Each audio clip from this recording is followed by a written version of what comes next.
Good morning, children. Welcome to Mahila Samaja online classes. This is the continuation class of the living organisms, characteristics and habitats. Chapter number 9, session number 2. In the previous class, we have learnt about organisms and the surroundings where they live, habitats and adaptation, introduction about terrestrial habitats, introduction about aquatic habitats, biotic and abiotic components. Okay? In this class, we are going to discuss about some terrestrial habitats in detail and some aquatic habitats in detail. Children, the first concept is some terrestrial habitats. In that, deserts. See, already we have discussed the abiotic factors of a desert and the adaptations in camels. What about other animals and plants that are found in deserts? Can you guess, children? Do they have the same kind of adaptations? Let us see. Okay? Deserts. There are desert animals like rat and snakes, which do not have long legs that a camel has. Okay? To stay away from the intense heat during the day, they stay in burrows deep in the sand. So what do you mean by burrows? A hole or tunnel dug by a small animal, especially a rabbit, as a dwelling. Okay? These animals come out only during night when it is cooler. Okay? Only the rats and the snakes will come out during night. Understood, children? Observe the below given images. Children, observe the pictures. Some typical plants that grow in a desert. How are these adapted to the desert? Let us see. Desert plants lose very little water through the transportation. The leaves in desert plants are either absent, very small, or they are in the form of spins. This helps in reducing loss of water from the leaves through the transportation. This helps in reducing loss of water from the leaves through the transportation. The leaf-like structure you see in a cactus is, in fact, it is stem. Correct? It is a stem. The process of photosynthesis in this plants is usually carried out by the stems. The process of photosynthesis is carried out by the stem with the help of stem. The stem is also covered with a thick waxy layer which helps to retain water in the tissues of cacti. Okay? Most desert plants that go very deep into the soil for absorbing water. Okay, children? Children, next is mountain regions. These habitats are normally very cold and windy. In some areas, snowfall may take place in winters. There is a large variety of plants and animals living in the mountain regions. These trees are normally cone-shaped and have sloping branches. The leaves of some of these trees are needle-like. This helps the rainwater and snow to side off easily. See, observe the images.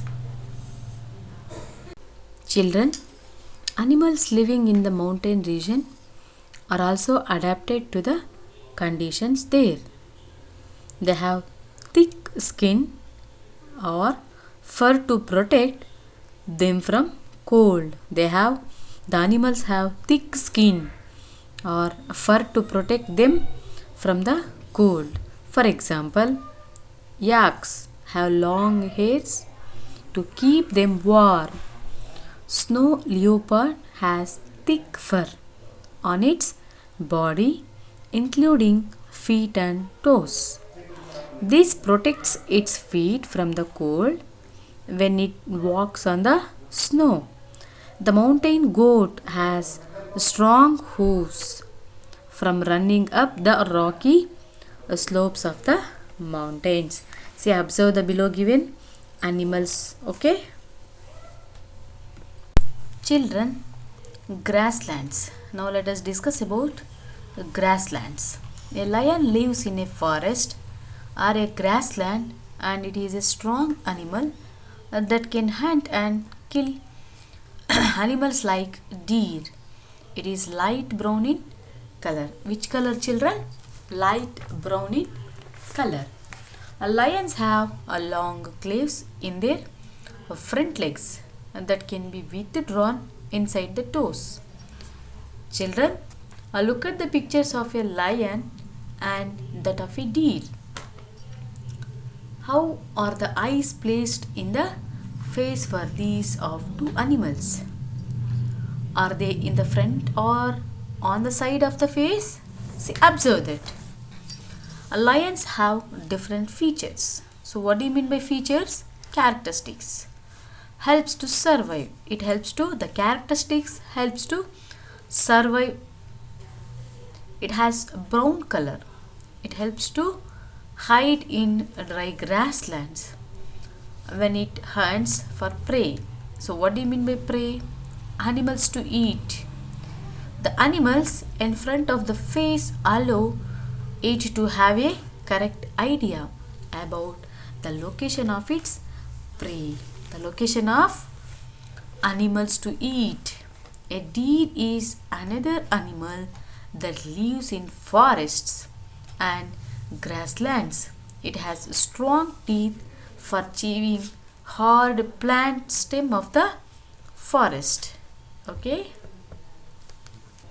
Children, a deer is another animal that lives in forests and grasslands. It has strong teeth for chewing hard plant stem of the forest. A deer needs to know about the presence of predators, and in order to run away from them and not become their prey. It has a long ears to hear movements of predators. The eyes on the side of the head allow it to look in all directions for danger. The speed of the deer helps them to run away from the predators. See, observe the below given pictures. So next is some aquatic habitats. In that, oceans. Many other sea animals have streamlined bodies to help them move easily in water. That means they can move from one place to another place easily. Already we have discussed how fish are adapted to live in the sea. Correct, children? So the best example is fish. There are some animals, some of the sea animals like squids and octopus, which do not have this streamlined shape. Correct? They stay deeper in the ocean near seabed and catch any prey. So what do you mean by prey? Animals to eat. Correct? That moves towards them. However, when they move in water, they make their body shapes streamlined. These animals have gills to help them use oxygen dissolved in water. Okay, children? See, observe the pictures. Children, there are some sea animals like dolphins and whales that do not have gills. These two animals, that means these two animals do not have gills to breathe. Okay, they breathe in air through nostrils or blowholes that are located on the upper part of their heads. Okay, This allows them to breathe in air when they swim near the surface of water. They can stay inside the water for a long time without breathing. They can stay inside the water for a long time without breathing. They come out to the surface from the time to time to breathe in the air. See, observe the pictures of a dolphin and whale. Children, next is ponds and lakes. Children, have you seen plants growing in ponds, lakes, rivers, and even some drains? Go on a field trip to a nearby pond if possible and try to observe the kinds of plants that are seen there. Observe the leaves, stems, and roots of these plants. See, observe the below given pictures of plants. So, some of the plants have their roots fixed in the soil below the water. In terrestrial plants, roots normally play a very important role in the absorption of nutrients and water from the soil. However, in aquatic plants, roots are much reduced in size and their main function is to hold the plant in the place. The stems of these plants are long, hollow, and light. The stems grow up to the surface of the water while leaves and flowers float on the surface of water. Children, some aquatic plants are submerged in water. All parts of such plants are underwater. Some of these plants have narrow and thin ribbon like leaves. These can bend in the following water. In submerged plants, leaves are often highly divided through which the water can easily flow without damaging them. Frogs usually live in ponds. Frogs usually live in ponds. Frogs can stay both inside the water as well as move on land. They have strong back legs that help them in leaping and catching their prey. So, what do you mean by prey? Animals to eat, correct? They have a webbed feet which help them swim in water. They can live both water as well as land. Okay? So, observe the pictures. Children, by this we have completed session number 2.